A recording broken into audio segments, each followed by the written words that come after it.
আমার দিনী ভাইরা, হঠাৎ করে আইয়ুব আলাইহিস সালাতু সালাম তার স্ত্রীকে ডাক দিয়ে বলছেন, ওগো স্ত্রী, এই মুহূর্তের ভিতরে পেটের ভিতরে ক্ষুধা, আমার জন্য একটু খাদ্যের ব্যবস্থা করো। আইয়ুবের স্ত্রী ওই মুহূর্তের ভিতরে খাদ্যের জন্য গ্রামে চলে গেলেন কাজ করার জন্য।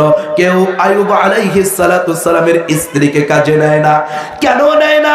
ওই মুহূর্তের ভিতরে বলছেন, তোমার স্বামীর শরীরের ভিতরে পচা ঘাত, তুমি তার খেদমত করো। তোমার এই হাত দিয়ে আমাদের আসবাবপত্রের ভিতরে নাড়লে ওই আসবাবপত্রগুলো নোংরা হয়ে যাবে। জোরে বলুন আল্লাহু আকবার।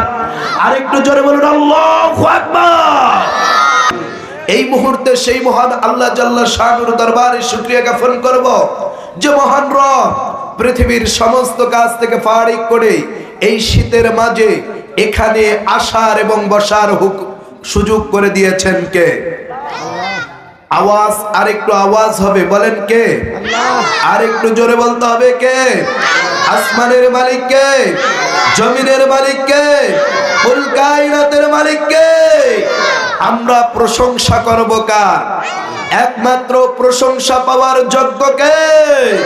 সেই মহান রবের দরবারে শুকরিয়া জ্ঞাপন করছি। সকলেই বলি আলহামদুলিল্লাহ। অসংখ্য দরুদ সালাম বিশ্বনবী, বিশ্ব মানবতার মুক্তির দিশারি, দুলালে আমিনা শাইখে Medina, leader of the world, জগৎগুরু বিশ্বনবীর সামনে ওই আকাশের বাতাসকে আবেদন করে, ও বাতাস, তুমি যখন এই দারুস সুফা মহিলা মাদ্রাসার মাঠ থেকে বইতে বইতে ইন্ডিয়া পাড়ি দিয়ে, আটলান্টিক মহাসাগর পাড়ি দিয়ে যখন সুদূর সোনার মদিনায় চলে যাবে, এই উম্মতদের দরদটুকু আমার দয়ার নবীর রওজা মোবারকে পৌঁছে দিও। আমরা সকলেই জবান ছেড়ে বলছি সাল্লাল্লাহু আলাইহি ওয়াসাল্লাম। আজকের এই মাহফিলে আসতে পেরে, বসতে পেরে খুশি না বেজার? জোরে বলেন খুশি না বেজার? যারা রাস্তায় দাঁড়িয়ে আছে তারা মনে হয় আমাদের চাইতে বেশি খুশি, কথা বলেন ঠিক কিনা? এই মাহফিলে আসতে পেরে, বসতে পেরে আমরা হয়েছি খুশি, কথা বলেন ঠিক কিনা? এখানে বসলে লাভ না লস? জোরে বলতে হবে। লাভ দিবেন কে? আল্লাহ রাব্বুল আলামিন বলেন, ওয়া ইযা কুরিয়াল কুরআনু ফাসতামিউ লাহু ওয়া আনসিতু লাআল্লাকুম তুরহামুন। আল্লাহ রাব্বুল আলামিন বলেন, বান্দা, যেই জায়গার মধ্যে কুরআনুল কারীমের তেলাওয়াত করা হয়, যেই জায়গার মধ্যে আল্লাহ সুবহানাহু ওয়া তাআলার বরত্বের কথা বলা হয়, ও বান্দা, পৃথিবীর সমস্ত কাজ থেকে ফারিক হয়ে কোরআন শোনার জন্য, কোরআন বোঝার জন্য, কোরআন মাফিক জিন্দেগি পরিচালনা করার জন্য পৃথিবীর সমস্ত কাজ থেকে ফারিক হয়ে কোরআনের মজলিসে বসে যাও, এই হুকুম দিলেন কে? আরেকটু জবান ছাড়তে হবে কে?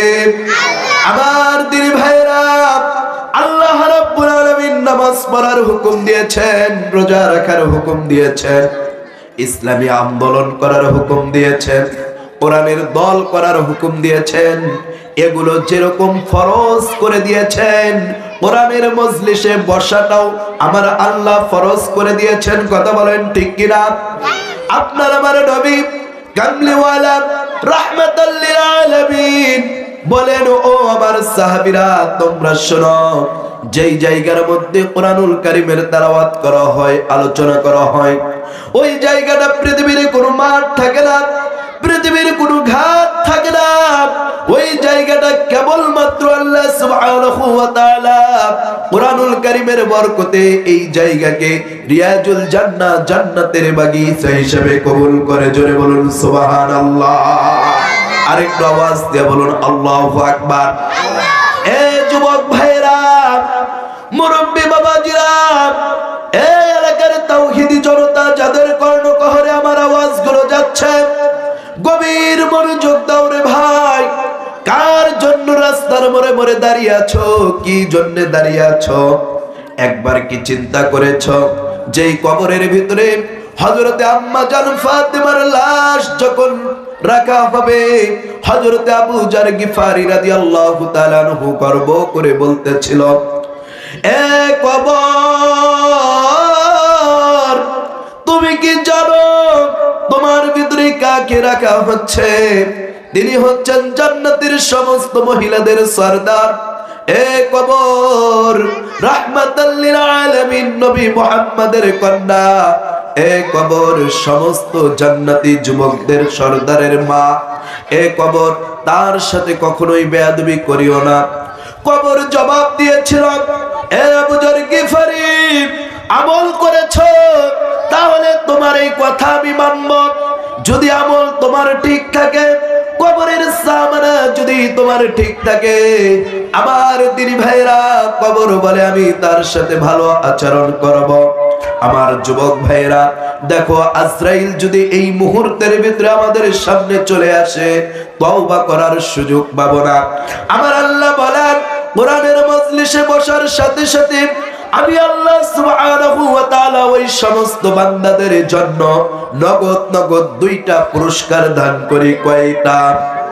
জোরে বলেন, আরেকটু আওয়াজ দিয়ে বলতে হবে, কয়টা? 2টা পুরস্কার দান করেন। 1 নাম্বার পুরস্কার হচ্ছে আমার আল্লাহ বলেন, ইলা মাগফিরাতিম মির রাব্বিকুম ওয়া জান্নাতুন আরদুহাস সামাওয়াতি ওয়াল আরদ। জোরে বলুন আল্লাহু আকবার। বান্দা, কোরআনের মজলিসে বসার সাথে সাথে আমি আল্লাহ তোমাদের জীবনের গুনাহগুলোকে মাফ করে দেই। শুধুমাত্র গুনাহগুলোকে মাফ করে দিয়ে ক্ষান্ত হই না, ওই গুনাহগুলোকে নেকিতে রূপান্তরিত করে দিয়ে আসমান এবং জমিনের ফাঁকা জায়গাগুলো নেক দিয়ে ভরপুর করে দেই। আরো জোরে আমার দিনী ভাইরা, আল্লাহ রাব্বুল আলামিন বলেন 2 নাম্বার পুরস্কার, ইন্নাল্লাযীনা আমানু ওয়া আমিলুস সালিহাতি কানাত লাহুম জান্নাতুল ফিরদাউসি নুজুলা। আল্লাহ রাব্বুল আলামিন বলেন, যারা ভালো কাজ করেছে, সৎ কাজ করেছে, সৎ কাজের সাথে সঙ্গ ছিল, আমি আল্লাহ ওই সমস্ত মানুষদের জন্য নগদ নগদ জান্নাতের সুসংবাদ দিচ্ছি। এমন একটা জান্নাত তাদেরকে দিব, যেই জান্নাতটা হচ্ছে রিয়াজুল জান্নাহ, জান্নাতুল ফিরদাউস। এই জান্নাতের উপরে আর কোনো জান্নাত হতে পারে না। জোরে বলুন সুবহানাল্লাহ। আমার দিনী ভাইরা, এরকম প্যান্ডেল আগামীকাল হবে না, এরকম পরিবেশ আগামীকাল হবে না। কথা বলেন ঠিক কিনা? এ যুবক ভাই, মুরব্বী বাবাজিরা, রাস্তায় দাঁড়িয়ে না থেকে মাহফিল প্যান্ডেলে বসে যাও। এখানে বসলেই কপাল বুলন্দ করে দিবেন কে? এখানে বসলে আল্লাহর কাছে চাও, ওই আল্লাহ সুবহানাহু ওয়া তাআলা তোমার আমার জীবনের সমস্ত গুনাহগুলোকে মাফ করে দিবেন। কথা বলেন ঠিক কিনা? ওই আল্লাহর কাছে চাও। লেখাপড়া করেছো, লেখাপড়া শেষ করেছো, চাকরি হচ্ছে না, হালাল রিজিকের ফয়সালা হচ্ছে না, কোরআনের মজলিসে বসো, বসার পরে আল্লাহর কাছে চাও, আল্লাহ আমি কোনো মালিকের কাছে দোকানে হাত উত্তোলন করে চাচ্ছি না গো আল্লাহ। ও আল্লাহ, তুমি আমার জন্য একটা হালাল রিজিকের ফয়সালা করে দাও। চাকরির ব্যবস্থা করে দিবেন কে? জোরে বলেন কে? এই যুবক, অসুস্থ আছো, এখানে বসে যাও।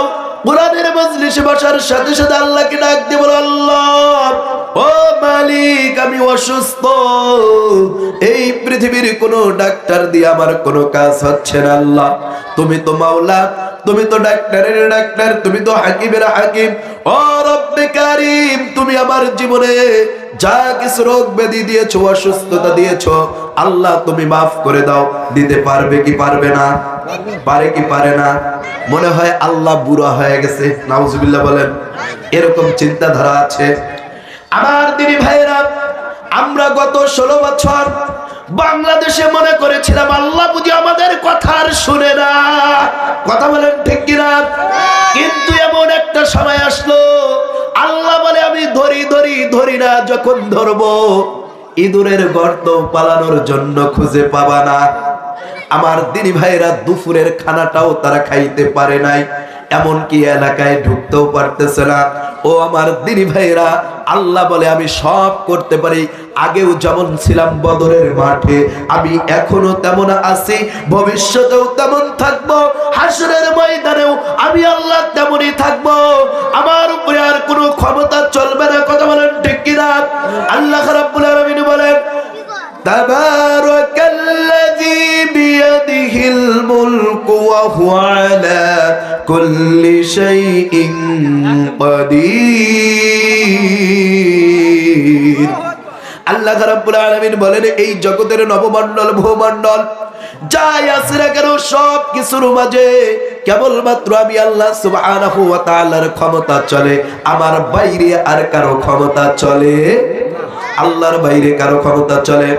আল্লাহ বলেন বান্দা কুলিল্লাহুম্মা মালিকাল মুলকি তুতিল মুলকা মান তাশাউ ওয়া তানজিউল মুলকা মিম্মান তাশাউ ওয়া তুইজ্জু মান তাশাউ ওয়া তুযিল্লু মান তাশাউ বিয়াদিকাল খায়র। আল্লাহ রাব্বুল আলামিন বলেন বান্দা সব কিছুর মাঝে কেবলমাত্র আমি আল্লাহ, আমি চাইলে ফকিরকে বাদশা বানায়া দিতে পারি, বাদশাকে চাইলে আমি ফকির বানায়া দিতে পারি, যার ক্ষমতা আছে তাকব্বুরি করে চাইলে আমি তারে ডলা দিতে পারি, আবার চাইলে এমনও মানুষকে আমি এমনও জায়গায় দাঁড় করায়া দিতে পারি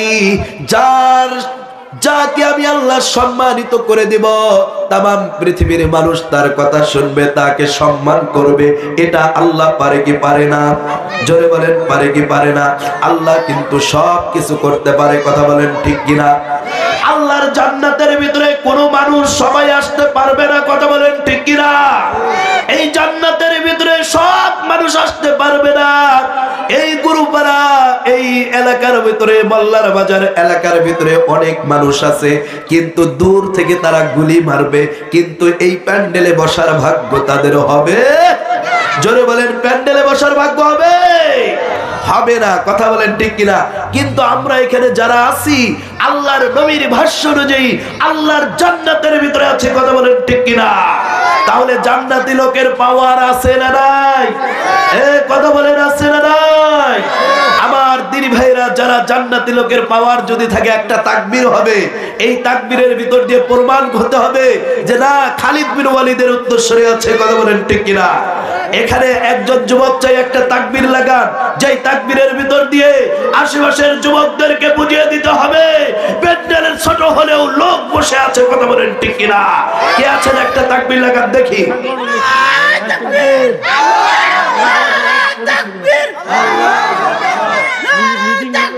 নারে তাকবীর! আল কোরআনের আলো, কোরআন সুন্নাহর আলো, আল হাদিসের আলো, আলেম ওলামার আলো, মসজিদ মাদ্রাসার আলো, নারে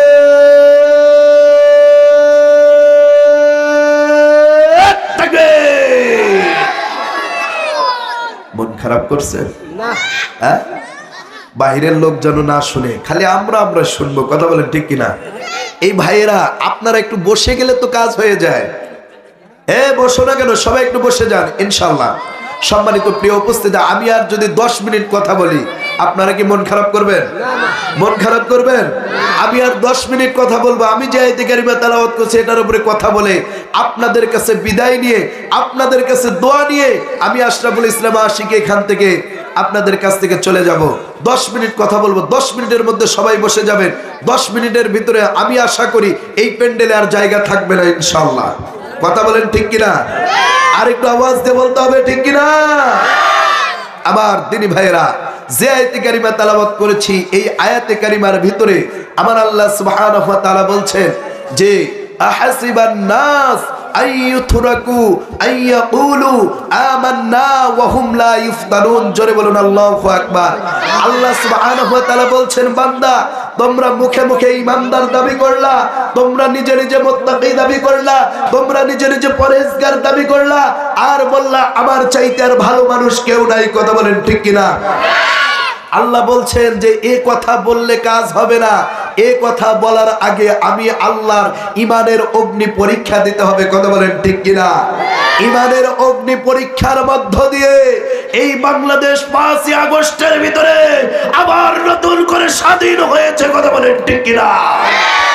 আমার দিনী ভাইয়েরা, ওই সময়ের ভিতরে ইসলামী আন্দোলনের কর্মীগুলো বাংলাদেশের প্রতিটি জায়গা থেকে তারা যদি গর্জিয়ে না উঠতো ফ্যাসিবাদ সরকারের বিপক্ষে, এই বাংলাদেশে এতক্ষণ আমরা এভাবে স্বাধীনভাবে কথা বলতে পারতাম না। কথা বলেন ঠিক কিনা?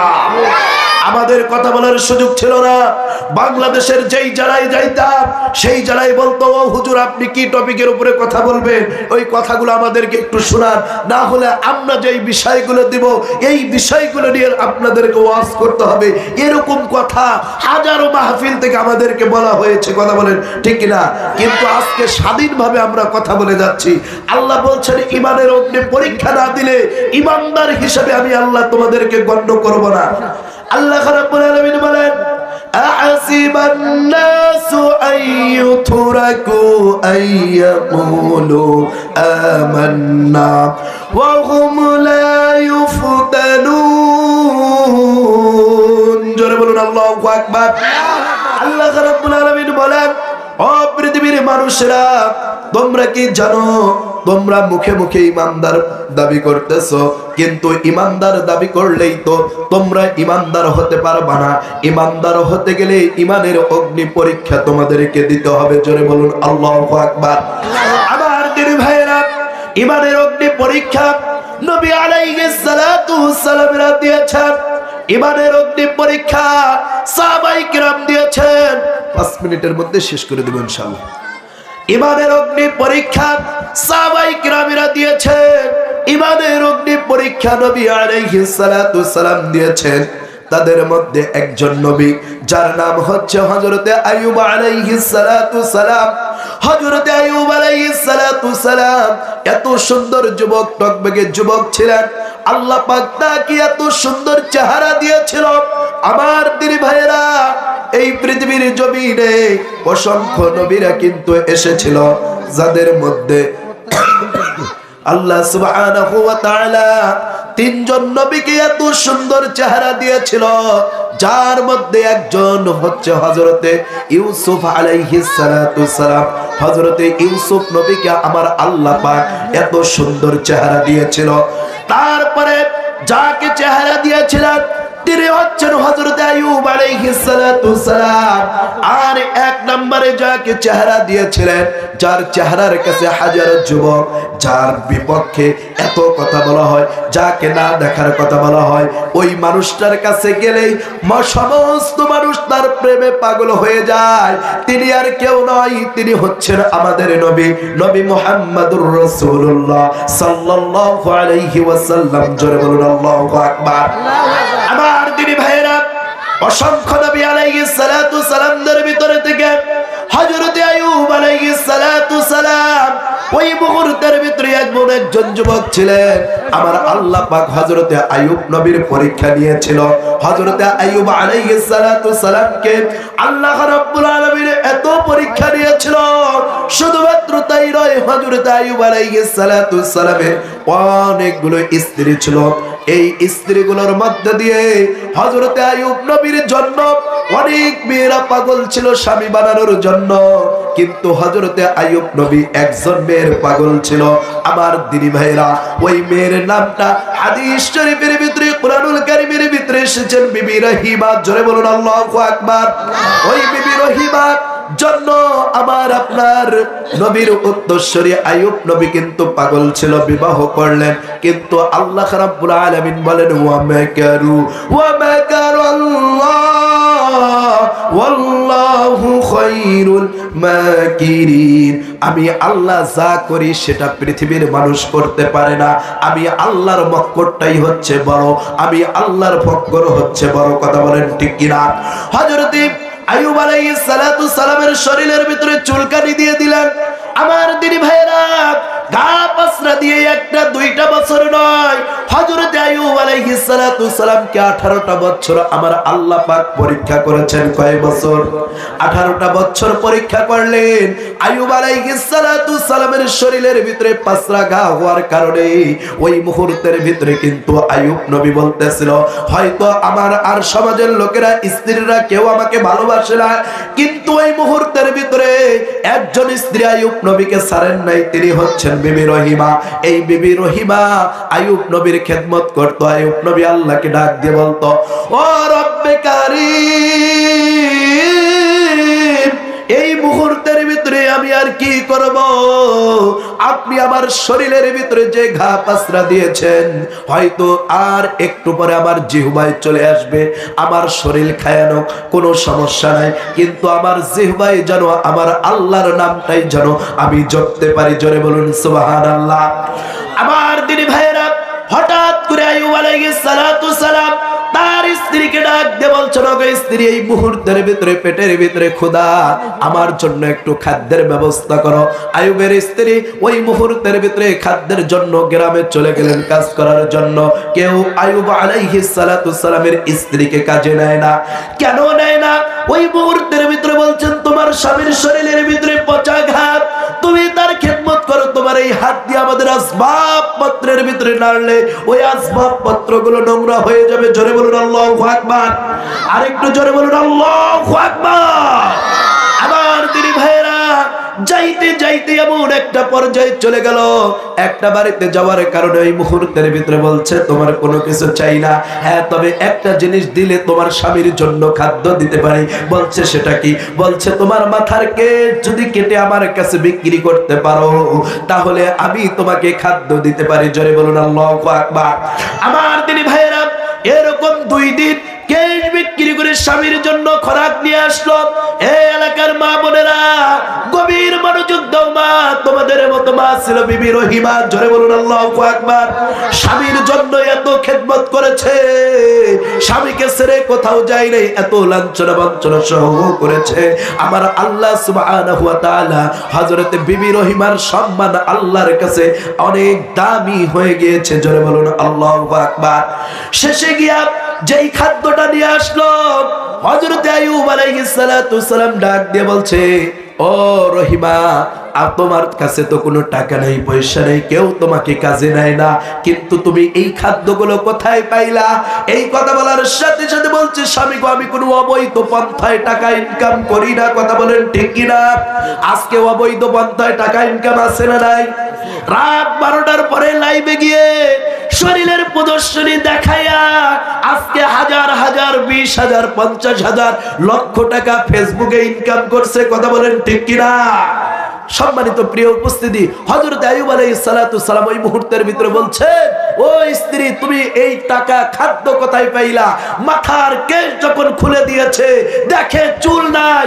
যেই চুলের প্রেমে হযরত আইয়ুব নবী পাগল ছিলেন। জোরে বলুন আল্লাহু আকবার। ওই চুল দেখে আইয়ুব নবী বিবাহ করেছিলেন। কিন্তু আমার দিনী ভাইরা, হযরত আইয়ুব নবী ডাক দিয়ে বলছেন, আল্লাহ, আপনার কি লজ্জা লাগে না?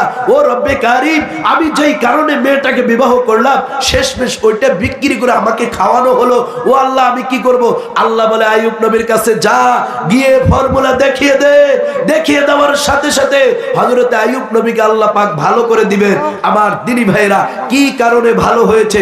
অনেক লম্বা কাহিনী, হুজুর চলে আসছেন, কিন্তু আমাদের সর্বোপরি একটা কথা হলো, ইমানের অগ্নি পরীক্ষা দিতে হবে। কথা বলেন ঠিক কিনা?